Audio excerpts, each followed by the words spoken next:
I'm Vin. I'm Sori. That's Booby. And Vita and Chip and Colby. The word of the day is retrograde.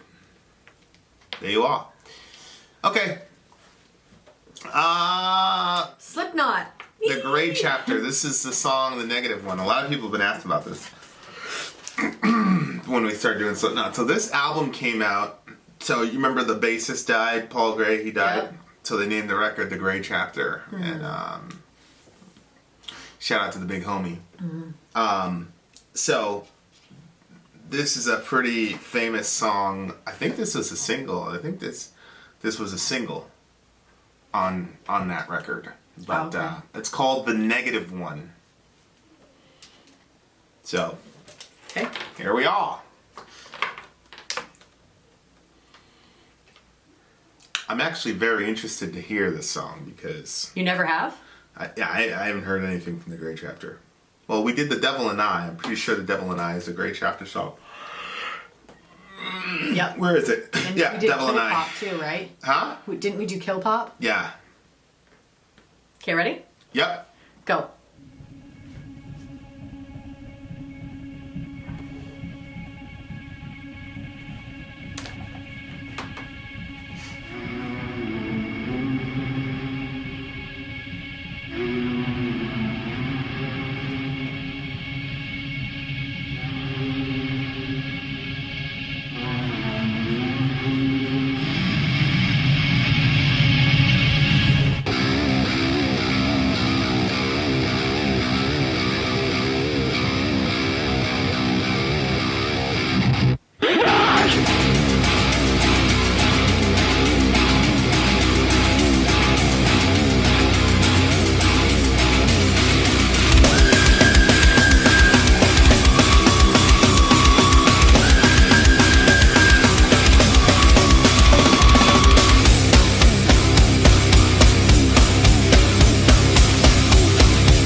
When you walk out, stop and flies.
Whoo! Wow. Was this one singing about Satan? What? Well, they had a so they lost Paul. Paul died, and then after that, they booted their drummer Joey out of the band. Okay. So this sounds like he's talking about, basically, it seems like he's giving the band an ultimatum. Your choices are the negative one and me. Like, because Joey, I guess Joey was making life difficult for everybody or whatever, drugs and all this, showing up to practice late and all that jazz, and I guess they booted him from the band. Okay. So I don't understand what you're saying. So I'm saying it sounds like this is talking about Joey leaving the band. Who? Really? What made you think that? Well, your choices are the negative one and me. Yeah, but then it also talked about Why are we enemies? the Lord of the Flies, the Morning Star. You had to be set free. Opposing sides. Your choices are. The Morning Star is usually Satan. Yeah, but it would be metaphorical for somebody who was in a high Chooses position. the other side of it, other than what he's saying. Well, it would be somebody who fell from a high position. Mm-hmm. So to be in a big giant band like Slipknot, to be out of the band, then you fall like the Morning Star, the Lord of Lies or whatever. You had to be set free. Mm-hmm. Like, all right, you're out. See what I'm saying? It sounds like the person leaving the band, basically. Why are we enemies? It seems like he's talking about somebody that he has a problem with, and then he's saying the choices are the negative one. Your choices are the negative one and me. It seems like Corey is saying to the band, it's me or Joey. Right. That could be, because if you scroll up, it says the same drama in a different disguise. I'm bound to walk with a target on my back, but at least I know I'm ready for attack. For another attack. It's a crisis, just like how you like it. There are some people that are like that. I know. They just need a problem. Yeah. Otherwise, they're bored. Things are going too good. Yeah. I imagine being in a band like Slipknot, though, that's kind of... You would think they would be enough. Well, I don't know, because by that time it's their 5th record. Mm-hmm. But it's weird because, like, there was already a crisis. Paul had died. Or maybe he's saying, you like this. You like the fact that Paul's dead, because now there's another crisis. Jesus. Why are we enemies? I never follow. I never make apologies. Your dementias are going to get you. Because your walls can't... Corey's a good writer, man. Your dementias are going to get you. Mm-hmm. I never follow and I never make apologies. Yeah, see, that tells me maybe there's some, like, jihad in the band about who is going to lead the band. Mm-hmm. And yeah, you might be right. But the only thing that's hitching up my theory is he's talking about pointing the finger and it keeps pointing back to him. And then the other thing that's hitching me up on this is he says the negative one and me. He doesn't say the negative one or me. Which, if you're giving the ultimatum, it's me or him, or me or her. Mm-hmm. You don't usually say and. Yeah. Because it says opposing sides, your choices are the negative one and me. Which then, the other theory would be maybe he's talking about himself. Because then it would be the choices are the negative one and me. I could see how you would say that if you say, listen, this is your choices. The negative one and me. That's your 2 choices. Right. So it could still work. Or it could be both. Maybe he's saying, yeah, I'm creating this ultimatum between me and Joey, but really I'm the problem. But I hear you, but I can't coexist. Not gonna follow, so. I can't coexist with this guy. Yeah. Yeah, some people, in working relationships, like I've had working relationships like that. Really? Where, just recently. Right, yeah. If that situation didn't resolve itself on its own, I would have forced the issue and said, look, it's... Yeah. No, it's true. Yep. I've had working situations like that, and a lot of it really has to do with me. Mm-hmm. I have a certain, ethic of work, and if you can't hang, then I don't really want to work. And if you don't have that type of work ethic, then it's it's terrible to work with me. I mean, Yeah, no, it's completely true. I think that's true. It's completely true. Well, yeah. Well, if it's you, then I'm gonna be like, well, you know, we still have to hang out later, so I still want you to be my friend. But like other people in the other job in the other world, I don't give a. I don't want to be your friend. You're not trying to win. You're not trying to play ball. Then I don't want anything to do with you. Yeah, what did you say when Gia said, "Vin, I'm mad"? What was the line that you said? Let's underachieve. Let's underachieve. Do you always notice whenever Ben talks about you in the thing about you when he crosses the line and then you say something, he'll be like, "Vin, I'm mad." Yeah. Shout out to the big homie Ben. Shout out to Gia. What's up, girl? Oh man. But yeah, like so. I know that on the one hand, it's like I can't work with that person, and I have justifications for why I can't work with them. It's just that, you know, they don't have the will to win or whatever it is that I say, and I'm right. But at the same time, it's like, well, could you soften up a little bit and you know realize that people don't want to put in 12 to 18. You know, Elon Musk, he just came under fire because Elon Musk, he said, somebody tweeted him, they said, how much is it going to take for people in your company to change the world? Because he's got this big, we're going to change the world thing. He goes, 80 hours a week, possibly 100 in spurts. That's what it's going to take to change the world. And people were horrified, they were saying all this stuff, and he's like, we're talking about changing the world. We're not talking about freaking... Yeah, you're like that. You're like, most people are like, well... if I can work less hours, I'll bust my ass while I'm there so I can work less hours. Or, well, I'm going to drag my feet and I'm going to have to be there for a long time. You know what I mean? Like, people, it's one or the other. People are not like, I would have bust my ass for a super long time. You're like that. You're like, I'm going to work hard and I'm going to work long. Well, Elon Musk basically, like, he doesn't take a salary. He basically, it's like, he's got these goals, and if he hits the goal, then they have to pay him for the year. And if he doesn't hit the goal, then they don't pay him. He must have plenty of money to be able to. He does, like but that's kind of my philosophy, is that it's not about how many hours. If I could hit the goal and kick everybody's ass by working an hour a day, I would. If we could accelerate a YouTube channel by doing one show a week, then I would. Really? Oh, for sure. 90% of YouTubers are doing one show a week or one show every other week. Are you sure? Oh yeah, I'm sure. I'm sure. The reason is what I keep preaching is that you have to do things other people won't do in order to beat them. And that's the only thing. But there are very few people on the planet Earth that understand that. So I was on a call yesterday, and I'm listening to people explain why they suck so bad to our whatever, and it's the same shit over and over again. I just remember looking at the phone going, you freaking...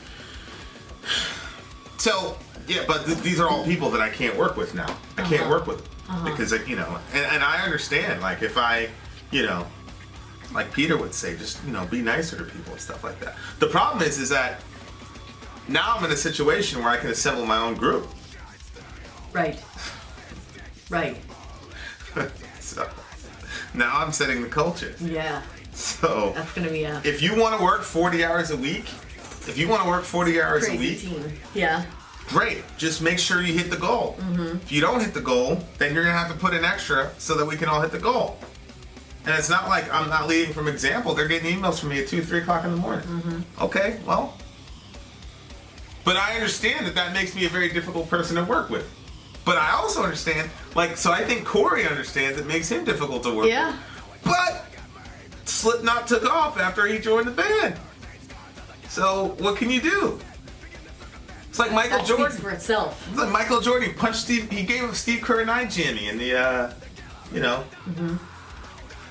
And people are like, oh my God, blah blah blah. Well, he's the greatest of all time. What can you do? You know, Michael Jordan. He had they had this thing called the Dream Team, where you take all the best players from America and you go around the world and play in the Olympics. And there's this guy Isaiah. Oh, really? I thought that was just a video game thing. No. It was real life. That's cool. It was so you took it, we were blowing people up by 60, 70 points. We'd go to these people's countries and just destroying their lives in front of their pride. We must have been so proud. Oh, I remember when you can't help it. You had the Sky. Best. Yeah, and then you had this guy Tony Kukoc, who was like from Croatia, and he was supposed to be the greatest. They were saying like he was the Jordan of Croatia. So Michael Jordan and Scottie Pippen made it so he didn't score any points in front of his home crowd. They completely shut him down. Really? Oh yeah. So anyway, so Michael Jordan, of course, at the time he was at the top of his heyday. So they were like, okay, let's get the list. Well, Isaiah Thomas was the greatest point guard around. Jordan was a 2 guard. He was a shooting guard. And Isaiah Thomas was a point guard. Yep. So aside from Magic Johnson, Isaiah Thomas was the greatest point guard there was. Jordan said he can't come with us. He can't be on the team. Because him and Jordan had this giant rivalry. Yeah. And Jordan said, if he's on the team, I'm out. Of course, what are you going to do? We're not gonna, Do you know who Isaiah Thomas is? No. You know who Michael Jordan is? I do. Oh, okay, well. I know. So I think like, and there are reasons. I mean, Isaiah Thomas walked off the court and wouldn't shake Jordan's hand and all this stuff. So anytime like you're a person like this that has all this influence or whatever, or you're like maniacal about your craft, where you cannot kind of have the say about what's going to happen, you tend to be a certain type of a jerk. You know, fire and caffeine and a lot of nicotine. I think he's talking about himself. You know.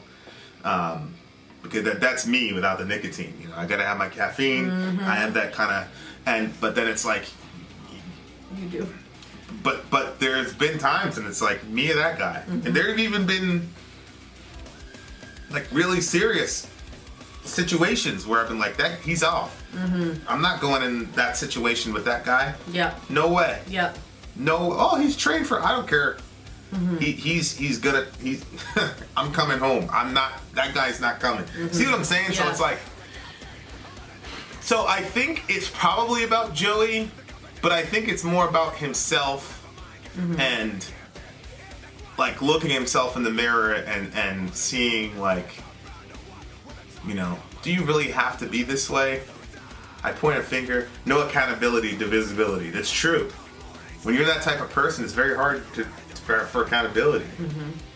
Because they can replace Joey, but they can't replace him. I don't care what anybody says. There would be no Slipknot without Corey. Somebody said that, they're like, psh. And he was a big Slipknot fan too. Really? Oh yeah, he's And like, oh. Well, because he wants to say that Slipknot is greater as a whole than an individual. Stop it. Korn lost Ted for about 7 years, they kept going. They lost David, they kept going. If they lose Jonathan Davis, they're not going to keep going. No way, no how. It'll never happen.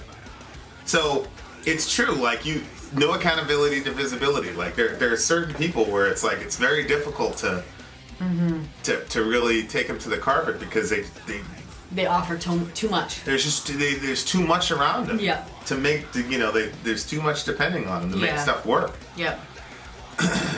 So, I don't know. I think he's talking about the both of them.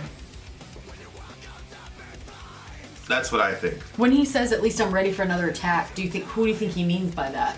Joey was probably attacking him. I know there's a target on my back because when you're that guy, there is people admire you, but at the same time they resent you. Yeah. You know, they resent the hell out of you. When you're the lead guy, people love you, and all that, but at the same time there's that underlying jealousy. They just, you know, at least I'm ready for another attack. Yeah. And it's not like me personally, I don't have a problem with like people coming at me. Like if you have, you know, or if you're putting in the work and you have something to say, I don't have a problem with that. It's just when you don't put in the work. And then you have everything to say about it. I don't care who you are or what your title is. It's amazing how many people like don't have that self-awareness. Like if I'm not doing something, I'm not going to tell you how to do that. Yeah. But people don't do that. Like literally don't even think about that. They'll have nothing to do with the situation, but they've got all the ideas of how to make it better. You know what I'm saying? They've never moved a pile of dirt, we know. but they're going to tell you how to work that shovel when they haven't done it for you have anything. some of that in you too, though. What? That like you, like if the people haven't done the work, put the work in, you don't really have a lot of time for them either. No, I don't. I'm just on 15 with it, but you But I'll sit and listen to somebody. And You will completely. No, I don't know. You haven't put in any time. You haven't put any blood on the ground. Forget about it. Get out of here. No. That's terrible. But you're always like, well, maybe they're gonna come up with a I can't get. That's past, true. I'm always looking for like some random, because I've had like situations I've learned where people come up with random shit and it's brilliant. Yeah. Well, I haven't seen that, so to me it's just. It's one in a million. It's one in a million, but I'm always scared. I'm not willing to have those million. I'm always scared that I'm gonna miss that. Yeah. Well, I don't have that same fear. Fear. I don't have that. Golly. I always wondered to myself, like, can these guys get back together? But it's weird because, you know, they found another guy. They found another drummer to replace Joey. Yeah. So it's like, the reconciliation story is always beautiful, but what are they going to do with the other guy? It's the same thing with Korn. They lost their drummer under pretty contentious circumstances, and then they got this other guy. They've done like 3 or 4 records with him. Like, how could the other drummer come back? Mm-hmm. Because now you can't go on without a drummer. It's impossible. You gotta move on or quit or kill it. Yeah. The negative one. So I guess the negative one is like a double of Joey / his shadow self. You know what I mean? Mm-hmm. Like his shadow self. That's why he says and instead of or, because I think it's a both type of thing. Mm-hmm. And of course, this also gives you a lot of deniability.